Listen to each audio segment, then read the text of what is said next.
C'est à une portée de projecteur du stade Grimont-Pré que les dogs lillois se font les pattes quotidiennement. Malgré les apparences, nous sommes loin de la campagne, d'autant que l'autoroute de Dunkerque borde des installations d'entraînement, en fait une surface de terre, ce qu'il y a de plus praticable en hiver dans le nord. Dos Santos Guemerich, le joueur a été suspendu 1 mois. Nous avons tenté de réconcilier les antagonistes. Si on peut tenter quelque chose pour le football, alors vous avez suspendu Albert? Oui, c'est ça. Albert a été incorrect avec moi. Je regrette. Peut-être des paroles qui ont dépassé sa pensée. Mais ce sont des choses qui ont été dites et je regrette pour lui et puis je regrette aussi pour le groupe. Ces regrets, Albert Guemerich, vous les avez également? Oui, exactement, j'ai le regret, je le dis devant Dos Santos. Bon, ces paroles ont dépassé ma pensée, c'est vrai, mais j'étais tellement excité, j'étais en colère, mais pour demander l'explication, c'est vrai que ça fait 4 mois que je suis au LOSC, et puis je demande l'explication à mon entraîneur.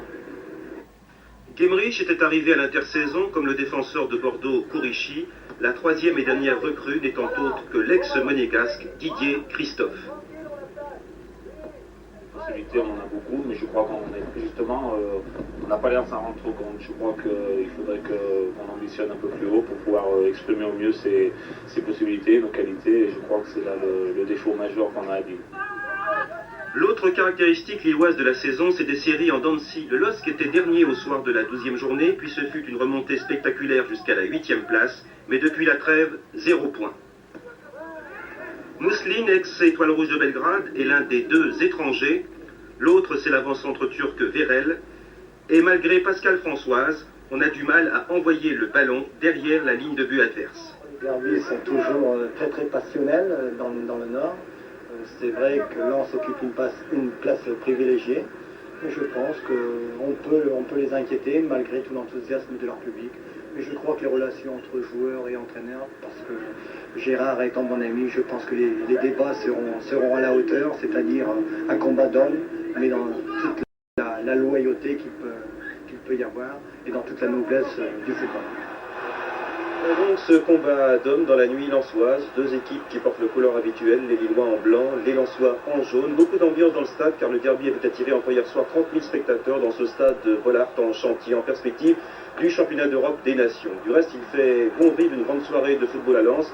Et si vous avez l'occasion d'y faire un tour un de ces soirs, eh bien, je vous l'assure, vous ne regretterez absolument pas le déplacement.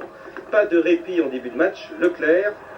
Et regardez, Marsiglia donne involontairement à Vercruis. Heureusement, Bergerot est venu devant le numéro 10, Lensois.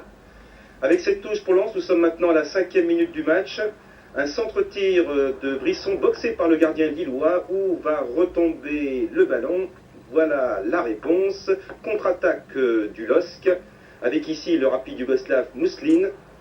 Il va voir devant lui et glisser au jeune avant-centre Morillon. Et Joël Henry va échouer d'un cheveu. Avec un moins de réussite en tout cas, le tableau d'affichage aurait déjà pu inscrire un partout. Mais nous n'en sommes bien sûr encore pas là. Lille qui tente à nouveau sa chance par Morillon, qui était réserviste l'an passé au Paris FC. Muslin contré par Sénac. Et lorsqu'on attaque, on affaiblit toujours un peu sa défense. Alors regardez les Lensois contre-attaqués rapidement par le grand blond Leclerc. Sur la droite, tout seul pour l'instant, c'est Xuerev. Un centre en retrait, c'est l'arme redoutable. Tête de Vercruis, Lens 1, Lille 0, à la 21e minute du match. Philippe Vercruis, félicité par le 8 Piet. On revoit le centre parfait de Xuerev, la détente et la puissance de Vercruis. Les Lensois et leur public pavoisent, mais attention, les Lillois ne restent jamais les 2 pieds dans le même sabot. Henry a une occasion d'égaliser, mais il a oublié manifestement son bon pied.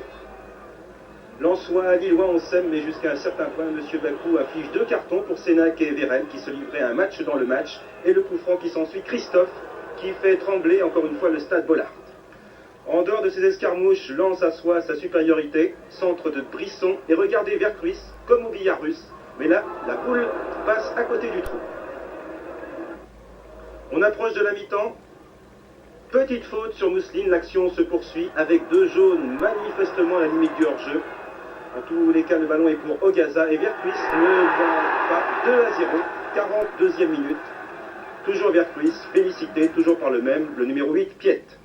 2 buts d'avance, la situation paraît alors bien assise pour les Lensois, qui vont échouer derrière pour le 3e but. Ogaza qui veut tellement ajuster. Ça passe franchement à côté. Repos pour les drapeaux ou presque, 2-0 à la mi-temps. Et deuxième période avec tout de suite sur cette ouverture une faute sur Ogaza dans la surface de réparation. Voilà, crocheté par Péan. Ça devait être le pénalty, mais ce sera corner. Peut-être l'arbitre a-t-il songé au deuxième but lensois un peu litigieux. Changement de joueur, le 13 lillois, c'est l'excellent-soi Pascal Françoise qui, devant son ancien public, va peut-être avoir une réaction d'amour-propre. C'est Mousseline qui sort. Mais pour l'instant, regardez, un des plus beaux mouvements du match, 3x2, 6 passes entre Vercruis et Xuerel. Mais une finition qui ne sera pas à la hauteur de ce qui vient de précéder. Les Lillois, malgré leur handicap, ne savoureront jamais battu. Heureusement pour le spectacle, une longue balle de Dreossi qui alerte Vérel, un lob du Turc. Les Lillois auraient mérité de sauver l'honneur. Ils vont encore tout de suite tenter une dernière fois leur chance par le même Vérel. Mais c'est tout de suite un dernier arrêt d'Huard et victoire 2-0, une victoire tout de même très méritée pour l'équipe.